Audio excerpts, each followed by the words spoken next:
할렐루야. 저를 따라서 같이 한번 고백해 보십시다. 방금 찬양의 고백인데요. 주님 이곳에 임재하여 주옵소서. 임재하여 주옵소서.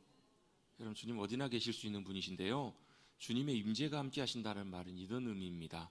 우리와 함께 하시는 주님을 지금 내가 그걸 깨닫고 알고 경험한다라는 것입니다. 주님의 임재가 함께 하시면 주님이 우리 가운데 함께 하시는데, 알아요 몰라요? 여러분, 평상시에 여러분 주님이 여러분과 함께하고 계신 거 여러분 알고 계세요? 잊어버리고 사시잖아요. 그렇죠? 거의 대부분 잊어버리고 살아요. 근데 언제요? 주님의 임재가 함께 하실 때 우리는 하나님이 나와 함께 하시는구나. 어떨 때는요 사랑으로 함께 하시고요, 어떨 때는 능력으로 함께 하시고요, 어떨 때는 평안으로 함께 하시고요, 어떨 때는 붙들어 주시는 주님의 놀라운 손길로 함께하고 계신 것을 우리가 알아요.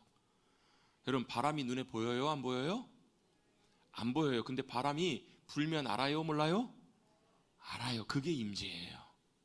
주님의 임재가 함께 하시면 지금 주님이 이곳에 함께하고 계시는구나. 그리고 우리가 예배 가운데 함께 하시고 우리의 삶을 붙드시고 인도하고 계시는구나. 그걸 여러분 우리가 경험하고 알 수 있습니다. 여러분, 주님의 임재가 우리 예배 가운데, 우리의 삶 가운데 늘 함께 하시기를 주님의 이름으로 축복합니다. 여러분, 그 주님의 임재를 경험하고 살아가는 것이 너무너무 우리의 삶에 중요합니다. 여러분, 옆에 계신 분들과 인사 한번 나눕시다. 주님의 임재 가운데 살아가십시다.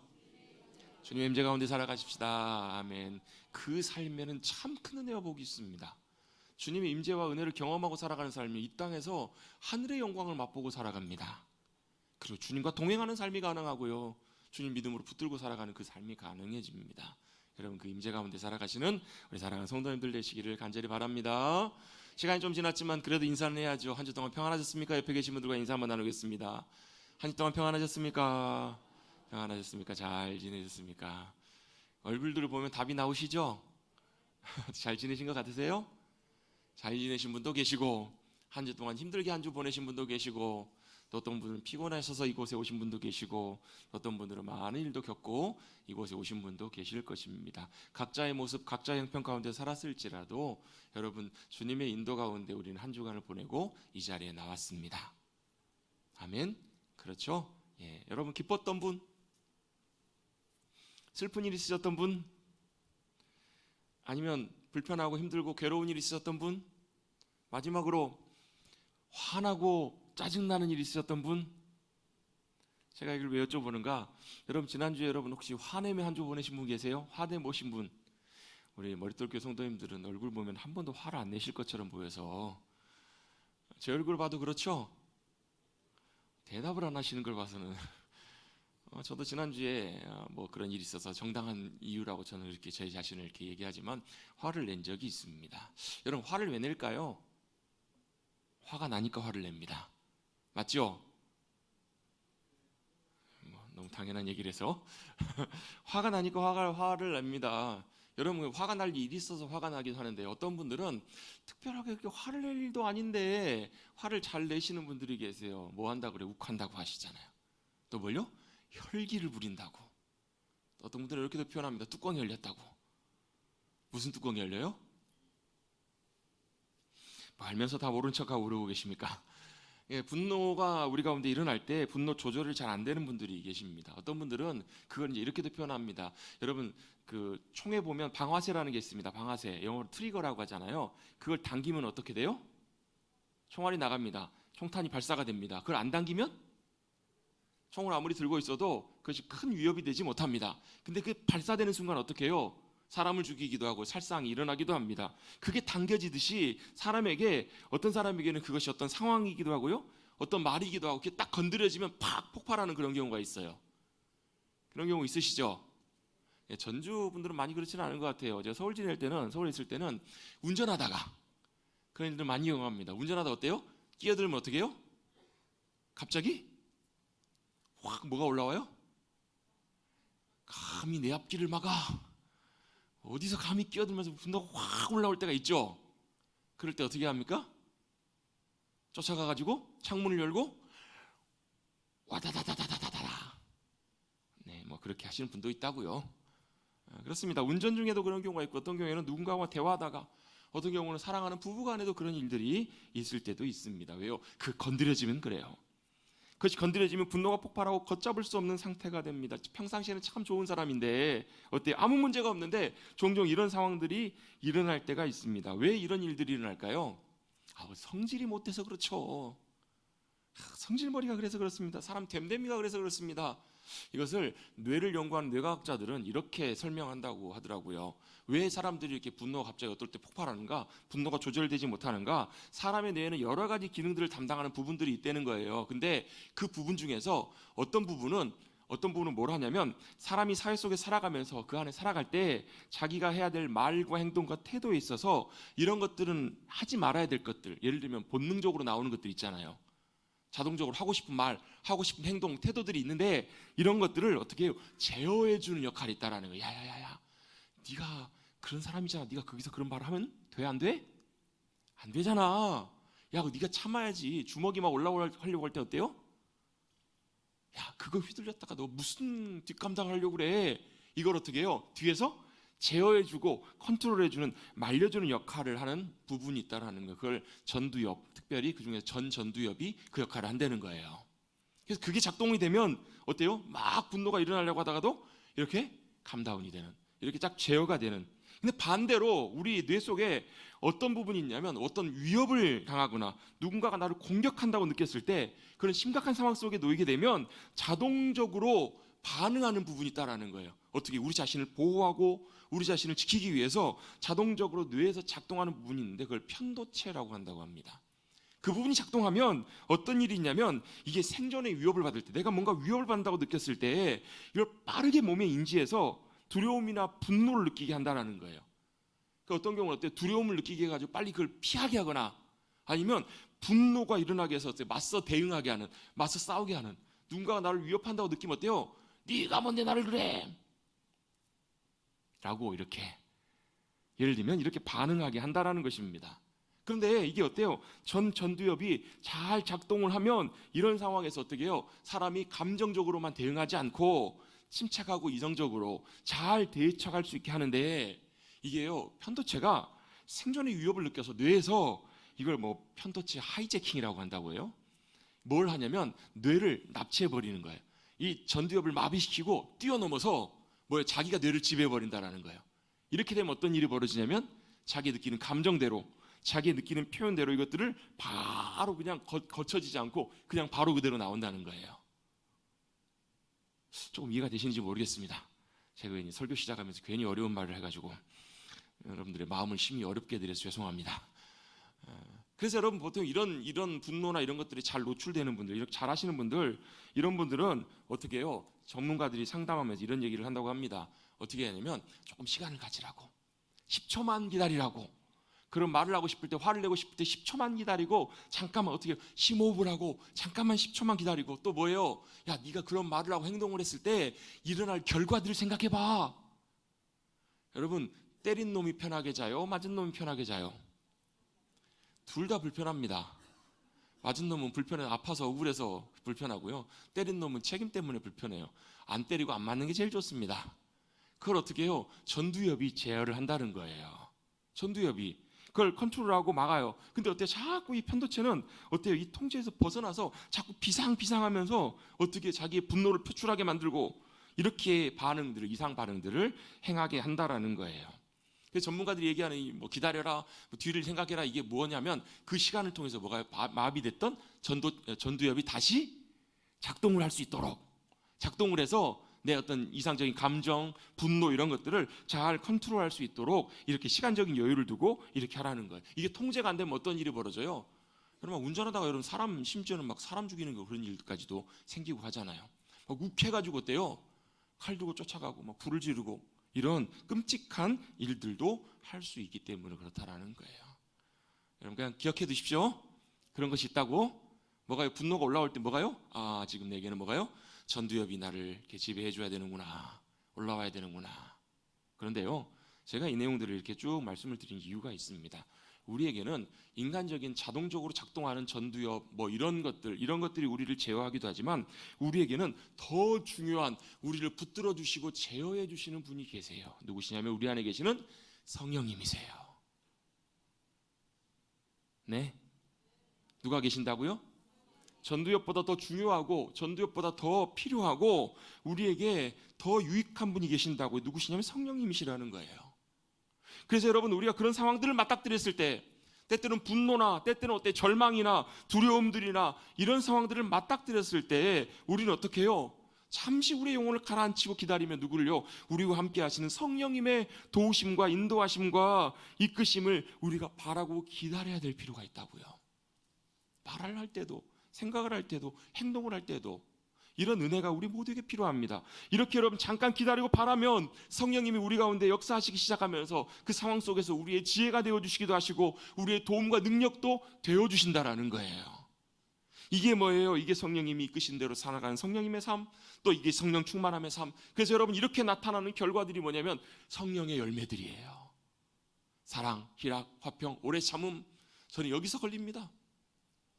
자비, 양성, 충성 다 있어요. 근데 여러분, 이게 우리 노력만으로 될 수 있는 문제가 아니라는 거예요. 누가요?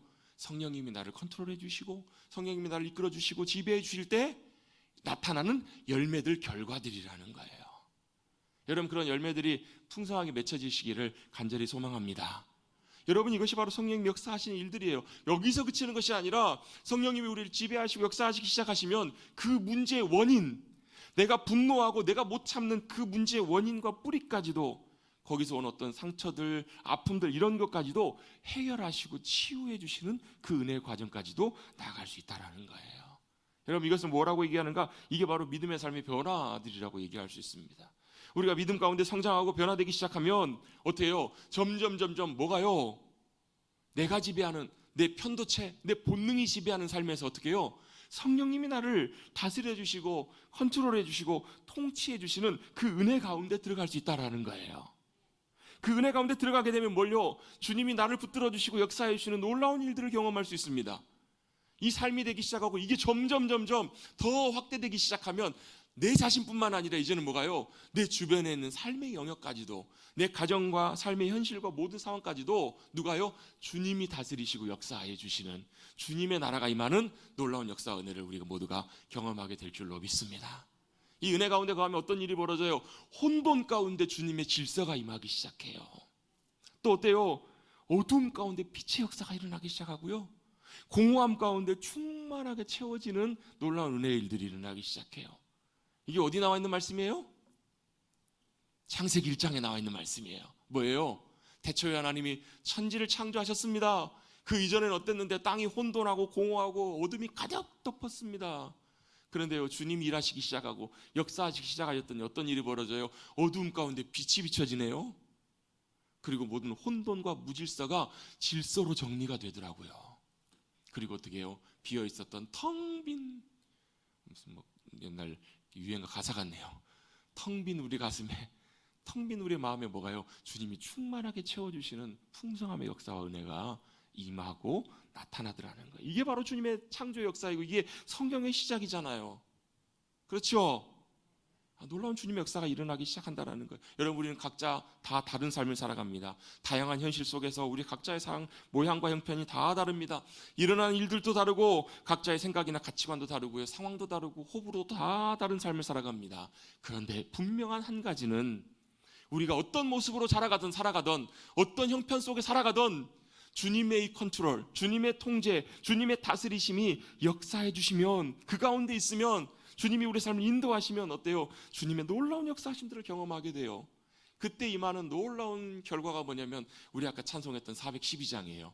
평화 평화로다 하늘 위에서 내려오네. 그 사랑의 물결이 영원토록 내 영혼을 덮으신다고요. 그건 뭘 의미하냐면 우리 형편과 처지가 다 달라도 주님의 평안이 우리의 심령에, 우리의 삶에 함께 해주신다고요. 그것이 바로 뭐냐면 성경에서 말씀하는 생명입니다. 생명. 여러분, 그 생명의 역사를 경험하십시다. 뭐라고요? 생명이라고요. 그 주님이 다스리시고 역사하신 그곳에 임하는 것이 평안이고 생명이라는 것입니다. 그리고 그 승리하는 삶을 살아가는 것이 바로 저와 여러분이 살아가야 될 믿음의 삶이라는 것입니다. 여러분, 우리가 예수님을 믿고 믿음 안에서 신앙으로 살아간다는 것은 이걸 말합니다. 단순히 관념적으로만 믿고 그냥 막연하게 믿고 의지하는 것이 아니라 실제 우리의 삶에 역사하시고 우리의 삶을 붙드시고 인도해 주시는 주님의 놀라운 인도하심과 손길을 경험하고 살아가는 삶, 그 삶이 바로 뭐라고? 믿음으로 살아가는 삶이라고요. 그리고 또 그렇게 살아갔던 믿음의 삶의 인물들의 모습들을 우리는 성경을 통해서 많이 발견할 수 있습니다. 그들 중에서 오늘은 특별히 지난주에 야곱에 의해서 오늘은 요셉에 대해서 함께 나누어 보려고 합니다. 요셉, 여러분 우리가 성경을 통해서 많이 봤던 것처럼 이야기를 들었던 것처럼 요셉은 어떤 삶을 살았나요? 파란만장한 삶을 살았습니다. 그렇죠. 아버지의 사랑받는 집에서 11명의 아들 중에서 가장 사랑받고 아버지가 아꼈던 아들로 살다가 얼마나 많은 일들을 겪었는지, 많은 공격과 어려움을 처하기도 하고요, 많은 힘든 상황들을 맞닥뜨리기도 했던 인생을 살았습니다. 보통의 경우는 그러면 어떻게 돼요?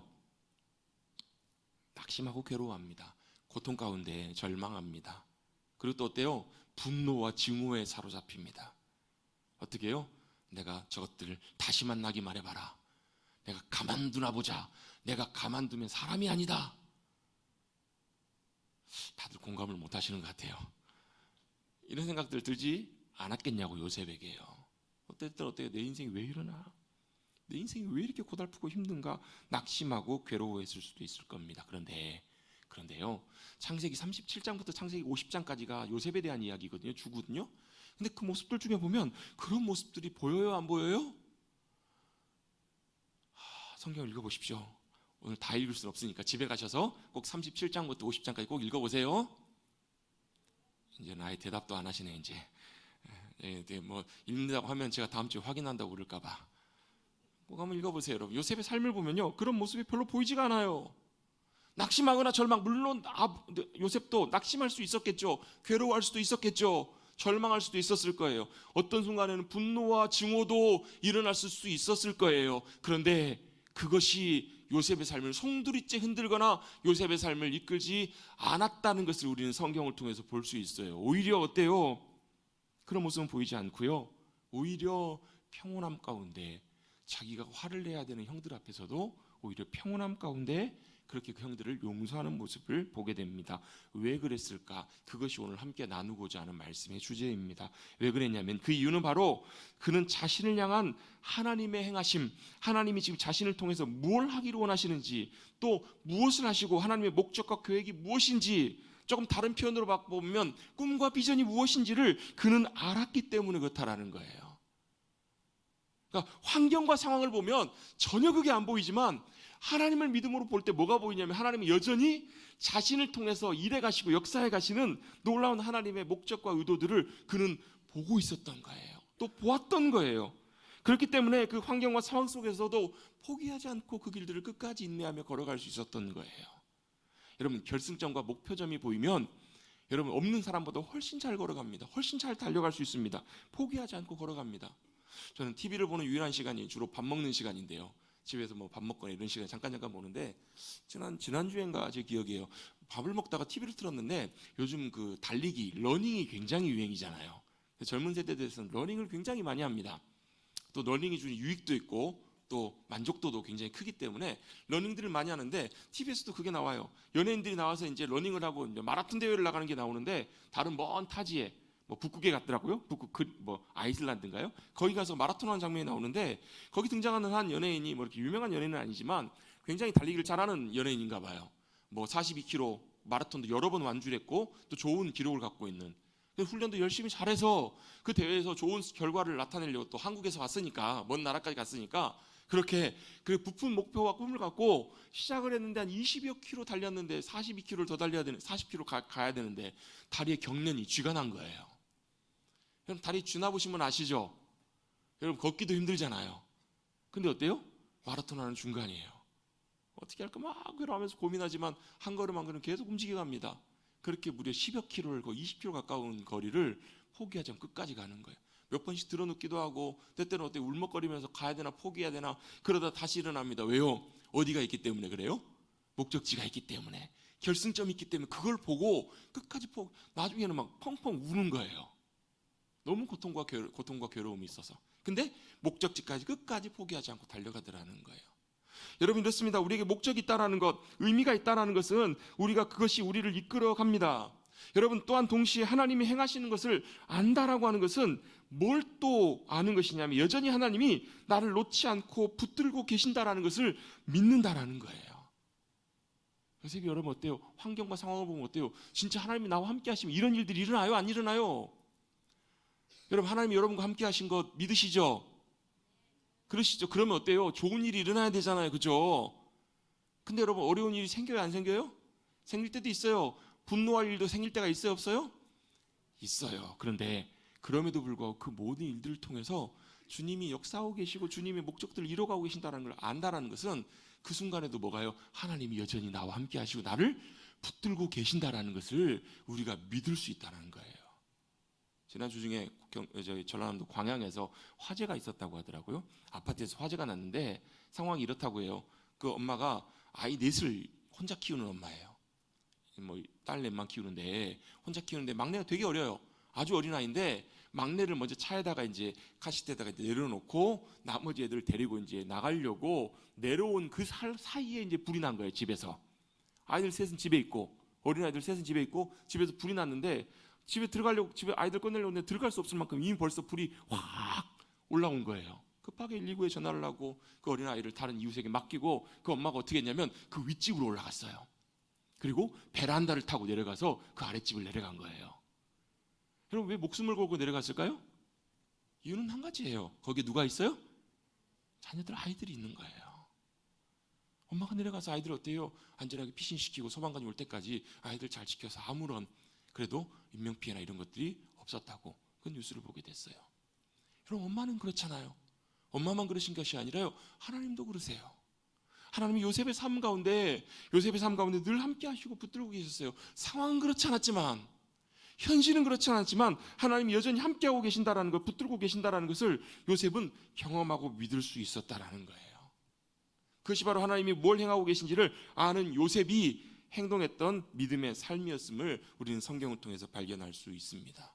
그리고 그 모든 힘든 과정들이 다 지나고 결국은 어떻게 하나님이 드디어 요셉을 애굽의 총리로 세우셨습니다.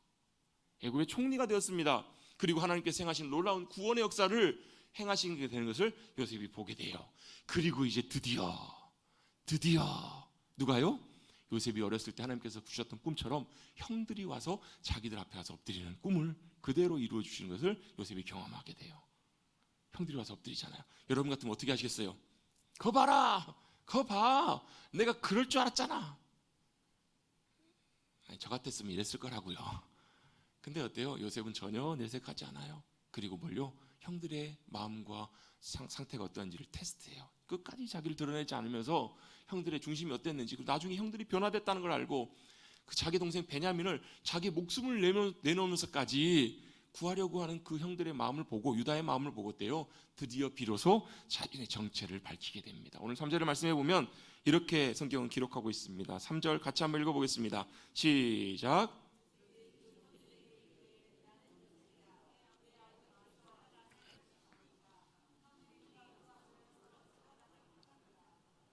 아멘. 요셉이 그 형들에게 이르되 나는 요셉입니다. I am 요셉. 히브리어는 뭐예요? 아니 요셉이란 말입니다. 아니라는 말이 나는이란 말이거든요. 내가 요셉입니다. 이게 무슨 뜻일까요, 여러분? 아니, 자기가 요셉이라는 걸 밝히는 거잖아요, 목사님. 옛날에 뭐예요? 옛날에 막 판소리 이런 데 보면 심청이가 아버지, 제가 심청입니다. 또 어때요? 막 그 이몽룡이 막 이렇게 뭐죠? 해가지고 암행어사 출두하는 것처럼 이렇게 밝히는 건가요? 이런 의미일까요? 아니죠. 이런 의미만은 단순히 아닐 거예요. 내가 요셉임을 밝히는 이 의미 안에는 어떤 의미가 있을까? 형들의 반응을 보면요, 자기가 요셉입니다라는 걸 밝혔을 때 형들이 어땠을까? 여러분이 만약에 형들이라고 생각해 보세요. 요셉의 형들, 네? 생각해 보십시다. 네? 해서 여러분이 이렇게 있는데 갑자기 자기 앞에 있는 총리가, 애굽의 가장 높은 사람, 권력자가 자기가 팔았던, 자기들이 죽이려고 했던 동생 요셉이라는 걸 알았을 때 어땠을까요? 아마 두 가지 마음이 들지 않았을까 싶어요. 하나는 정말 깜짝 놀랐을 거. 왜? 상상도 못할 일이니까. 그렇죠? 다 어때요? 요셉이 없어져거나 뭐 종으로 살고 있거나 그럴 거라 생각했지, 애굽의 가장 높은 자리에 있을 거라고는 상상도 못했을 거기 때문에 깜짝 놀랐을 거예요. 또한 두 번째 감정은 무슨 감정일까요? 이제 죽었다. 직접적으로 말씀해 주시는 이제 죽었다. 큰일 났다. 왜요? 자기들이 한 짓이 있잖아요. 자기들이 한 잘못이 있잖아요. 아마 두려움이 아마 몰려오지 않았을까 싶습니다. 어때요? 자기들이 행한 일들이 있기 때문에 얼마나 한편으로는 그랬을까. 근데 여러분 그 이야기 이전으로 올라가 보십시다. 요셉의 형들이 요셉을 팔았을 때 아마 이런 마음으로 그러지 않았을까 싶어요. 요셉이 참 미웠겠죠. 저거 요즘 말로 죄송합니다. 재수 없는 거. 이렇게 아마 미웠겠죠. 또 뭐예요? 아버지가 쟤만 이뻐해. 그러니까 뭐예요? 쟤만 없어지면 어떻다고요? 아버지가 우리도 사랑하겠지, 이뻐하겠지, 아버지께 더 가까이 갈 수 있겠지, 이런 기대로 아마 형들이 요셉에게 이런 해코지를 했지 않았을까 싶어요. 그렇겠죠. 그런데 막상 이 요셉을 죽이려다가 팔아버리고 아버지에게는 아들이 요셉이 죽었습니다 라고 이렇게 얘기했을 때 자신들의 기대와 달리 어때요? 자신들의 마음속에는 뭐가요? 말할 수 없는 죄책감과 무거운 짐이 아마 그들을 눌렀을 거라고요. 또 어때요? 아버지와 관계도 어땠을까요? 아버지와 관계도 가까워질 줄 알았더니 오히려 어때요? 아버지가 어때요? 죽을 듯이 슬퍼하세요. 괴로워하세요. 나는 죽는 것과 똑같아. 괴로워하고 절망하는 아버지의 모습을 볼 때 자기들의 마음이 어땠을까요? 참 편안했겠죠. 여러분 얼마나 마음이 더 괴롭고 그랬을까. 그 심지어 유다는요 그 모습이 보기가 싫어가지고 집을 나가버려요. 아버지를 떠나서 삽니다. 얼마나 큰 죄책감과 얼마나 무거운 짐이 그들을 누르고 있었겠냐고요. 아버지와 관계도 멀어져 버렸습니다. 아버지 볼 낯이 없습니다. 아버지 볼 면목이 없어요. 아마 이게 죽을 때까지 갔을 거예요. 그런데요 그 와중에 누구를 만나요? 요셉을 다시 만나게 된 거예요. 내가 요셉입니다. 형들이 죽이려고 했던 요셉이 나 지금 살아있습니다. 나 아직 괜찮습니다. 내가 요셉입니다. 이건 뭘요? 물론 그들이 잘못했지만 그들이 평생 지금까지 짊어지고 있었던 동생에 대한 죄책감이 이제는 내려놔지기 시작하는. 그리고 뭐예요? 아버지에게 뭐예요? 할 말이 있잖아요. 아버지 죽은 줄 알았던 요셉이 살아있습니다. 그리고 뭐가요? 아버지와의 관계가 다시 길이 열릴 수 있는 놀라운 역사가 일어나는 순간이라는 거예요. 여러분 제가 요셉을 설명하면서 요셉이 성경에서 가장 예수님을 닮은 인물 중에 한 사람이라고 자주 말씀드린 적이 있습니다. 여러 가지 이유가 있지만요 오늘 본문을 통해서도 그걸 알 수 있습니다. 예수님도 이 땅에 오셔서 뭐라고 말씀하시냐면 내가 메시아다, 그리스도다, 내가 생명이다, 내가 빛이다, 내가 진리도 길이고 생명이다 라고 밝히셨다고요. 그래서 예수님이 예수님이심을 밝히셨을 때 그 예수님을 인격적으로 만난 사람들은요 삶이 변화되는 걸 경험해요.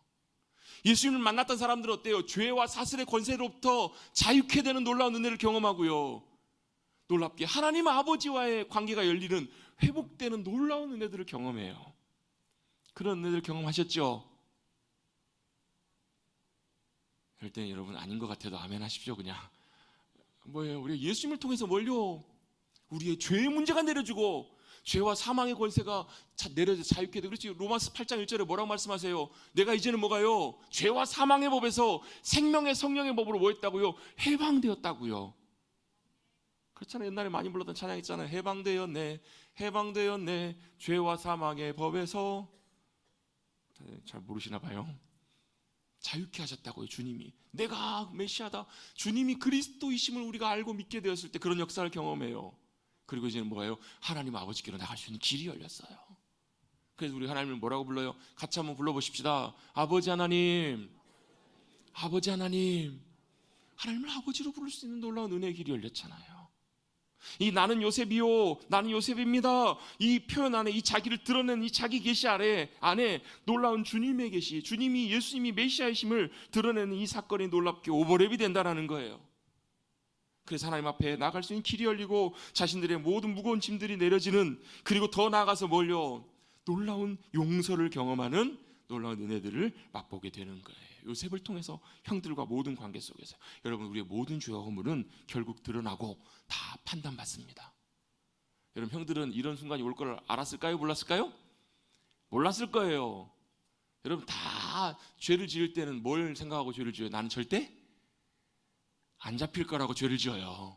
잡힐 걸 알면 웬만하면 안 하겠죠. 근데 결국은 다 언젠가는 뭐예요? 드러난다라는 거예요. 완전 범죄는 없어요. 세상에서 있을 줄 모르지만 하나님 앞에서는 없다고요. 하나님 앞에서 모든 것이 다 드러날 날이 옵니다. 네? 네. 오늘 일부 예배 때도 그러더니 분위기가 쫙 차분하게 평온하셔서 그러신지 가라앉아가지고 다 드러날 때가 옵니다. 그리고 거기에 대한 책임과 심판이 있다라는 거예요. 그런데 그 순간에 누가요? 예수님이 누가요? 예수님이 등장하셔서 뭐라고요? 우리를 구원하시고 용서해 주신다라는 거예요. 예수님 앞에서 우리의 모든 막혀있던 모든 담이 허물어지고, 그리고 주님과의 관계가 회복되는 놀라운 역사를 경험하게 될 줄로 믿습니다. 바울이 그 주님을 만났을 때 그렇게 되잖아요. 자신의 모든 굴레가 자유롭게 되고 놀라운 은혜를 누리게 됩니다. 그리고 요셉이 자신을 밝힌 다음에 하나님께서 자신을 통해서 행하신 놀라운 일들을 고백하게 됩니다. 4절에 보시면요, 당신들이 요셉이니 당신들이 애굽의 판자 맞습니다. 내가 그 요셉입니다. 그리고 5절에 이렇게 얘기합니다. 5절 같이 한번 읽어봅니다. 시작.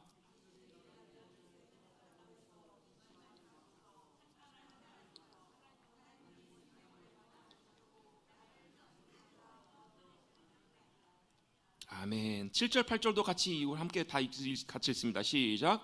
하나님이 큰 구원으로 당신들의 생명을 보존하고 당신들의 후손을 세상에 두시려고 나를 당신들보다 먼저 보내셨나니, 그런즉 나를 이리로 보낸 이는 당신들이 아니요 하나님이시라. 아멘. 여기까지만 읽겠습니다.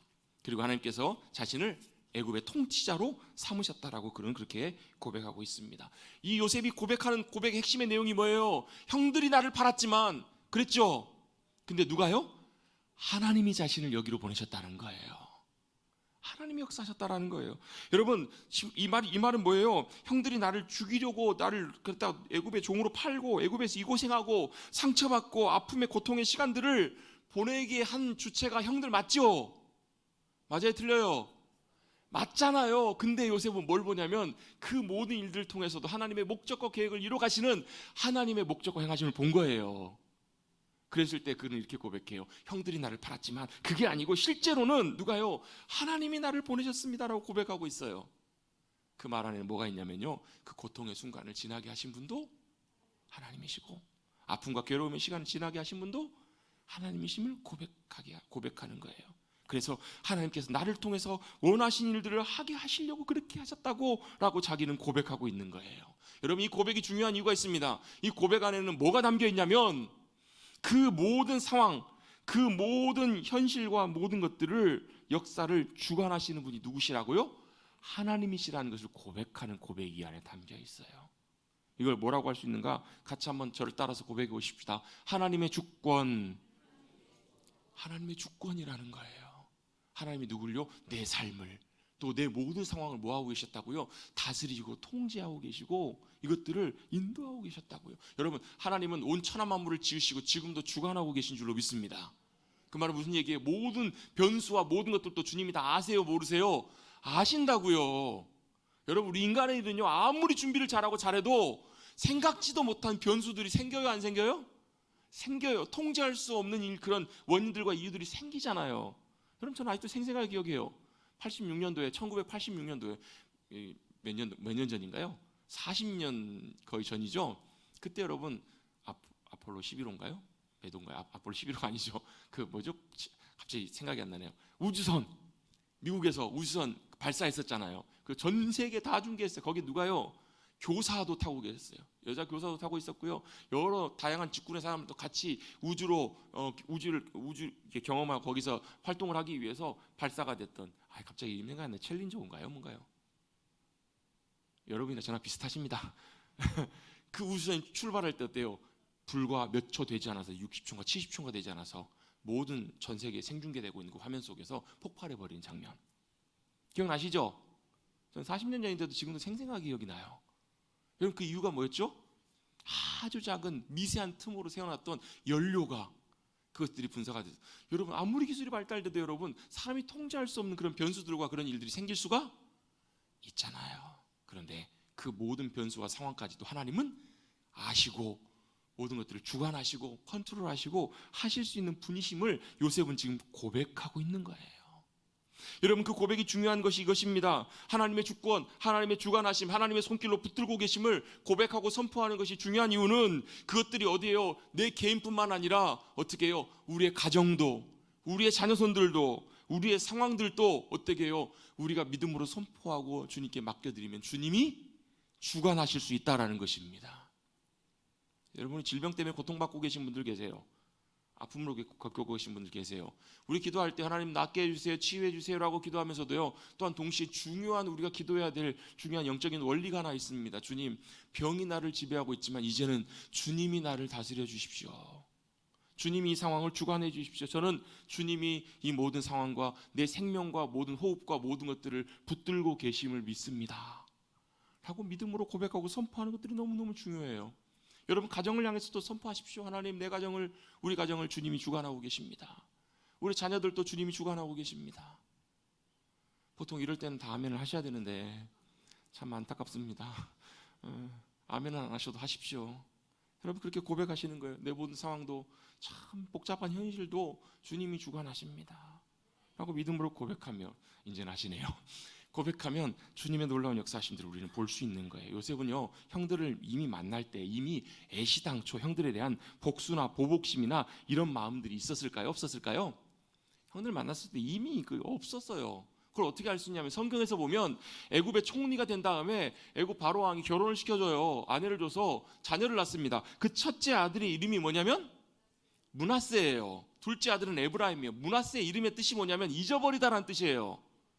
그래서 창세기 41장에 보면 51절에 하나님이 내게 내 모든 고난과 내 아버지의 온 집을 잊어버리게 하셨다, 이렇게 이름을 지은 이유를 설명해요.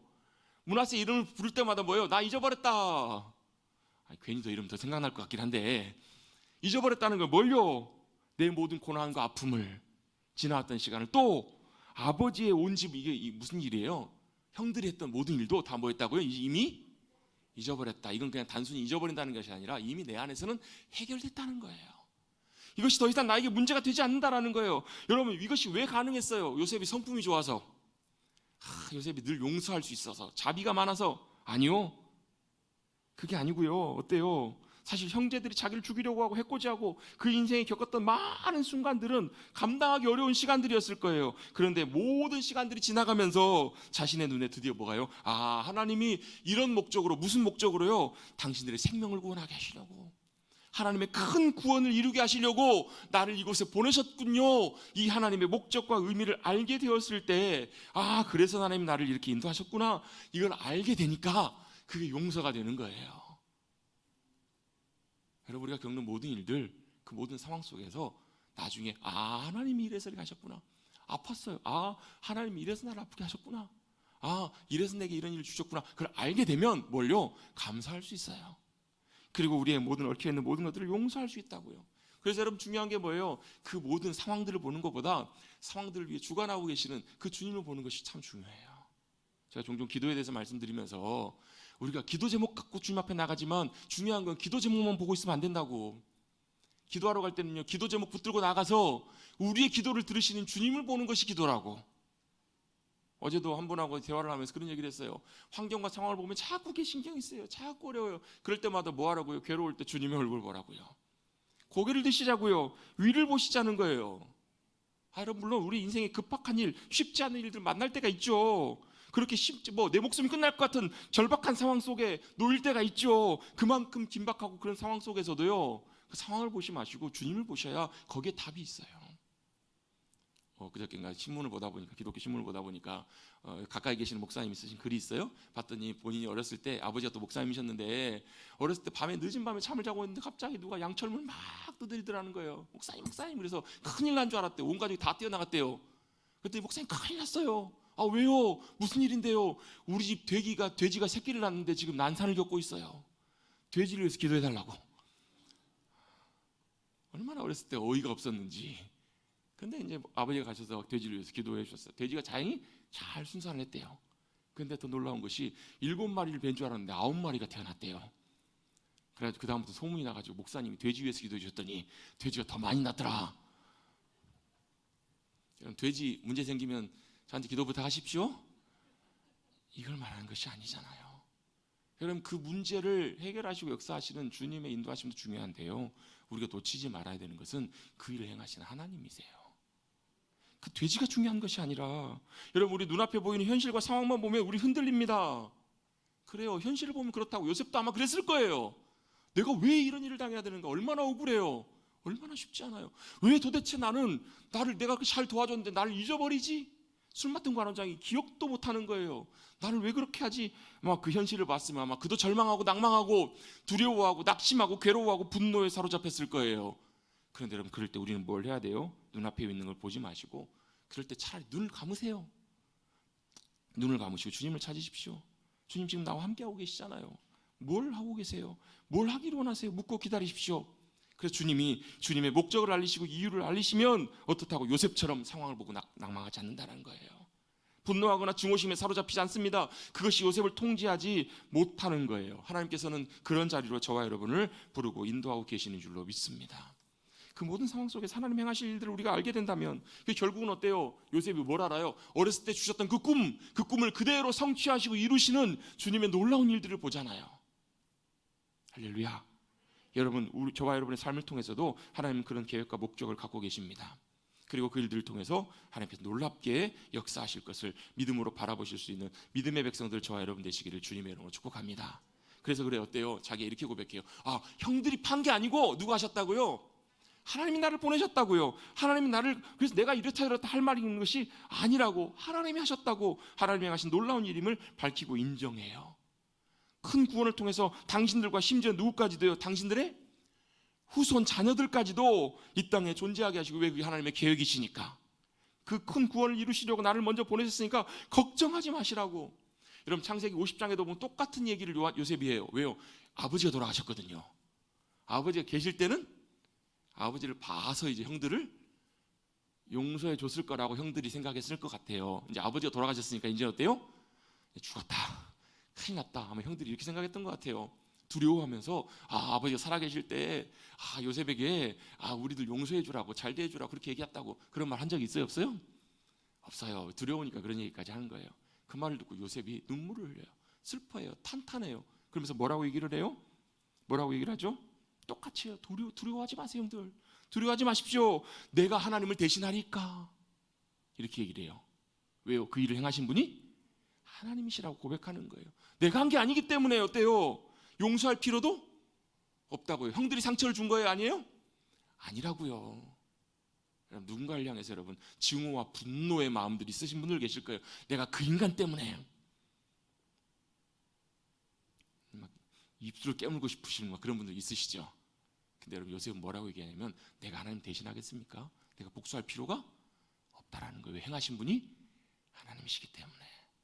그들을 요셉은 분명히 보고 알았기 때문에 그렇게 고백할 수 있었어요. 당신들은 날 헤아려 했지만 하나님은 그것을 선으로 바꾸사 모든 백성들을, 많은 백성들을 구원하게 하셨다고. 그게 하나님의 목적이고 의도셨기 때문에, 그걸 알았기 때문에 요셉은 어때요? 흔쾌히 용서할 수 있어요. 그래서 여러분, 하나님 행하신 일, 하나님 행하시는 목적과 일들을 보는 사람, 그 꿈과 계획을 바라보는 사람들은요, 뭘 하냐면 낙심하지만 다시 금방 일어납니다. 그것이 있기 때문에 그래요. 자신이 연약하고 부족해도 하나님께서 신실하시기 때문에 그 일을 이루실 것을 믿고 의지하기 때문에 다시 일어나서 주님과 동행할 수 있어요. 또요, 뭘요? 그것들을 알게 되면요, 뭘 알게 되냐면 아까 요셉이 그랬던 것처럼 주님을 더 믿고 신뢰할 수 있는 그 자리에 가게 돼요. 또 그것을 알게 되면 뭐가 되냐면 용서가 돼요. 그리고 내 마음속에 있는 상처와 아픔과 많은 것들이 치유되는 놀라운 은혜를 경험합니다. 요셉이 그랬던 것처럼요. 회복의 은혜입니다. 과거의 아픔과 쓴뿌리로부터 해방됩니다. 얽매이지 않습니다. 하나님은 요셉을 통해서 큰 구원을 이루셔서 요셉과 요셉의 가정, 야곱의 아들들과 모든 식구들을 구원하셨습니다. 그리고 하나님의 놀라운 역사들을 그 후손에게까지, 이스라엘이 세워지는 그 자리까지 놀라운 구원을 위해서 하나님께서 일하시고 요셉을 사용하셨습니다. 그리고 지금 살아가는 우리들에게 하나님께서 우리를 통해서도 그 놀라운 일들을 이루어가기를 원하십니다.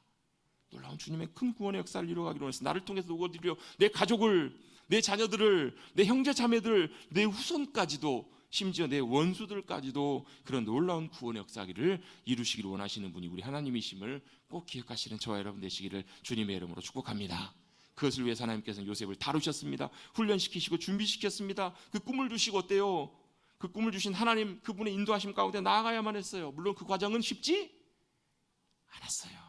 죽음의 위험, 공포, 두려움, 누명, 억울함, 잊혀짐, 삶의 절망, 이제는 끝이라는 그 끝없는 수렁 속에 그도 떨어져야만 했던 거예요. 그럴 때마다 요셉이 할 수 있는 딱 유일한 한 가지는 이거였어요. 주님만 바라보는 거였어요. 주님만 의지하는 거, 기다려야 했어요. 유일한 소망은 주님 한 분뿐이십니다. 굳건한 반석 되시는 주님 위에 요셉은 서야만 했어요. 요셉은 그 훈련을 하는 거예요.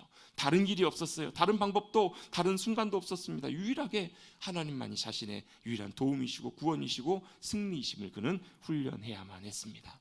비로소 그때가 되었을 때 하나님이 요셉을 높이 세우셔서 그를 통해서 놀라운 구원의 역사를 이루시는 것처럼 저와 여러분을 통해서도 그렇게 빚어가시고 세워가셔서 하나님의 놀라운 구원의 역사와 주님의 영광을 나타내시는데 귀하게 쓰임받는 저와 여러분 되시기를 주님의 이름으로 축복합니다.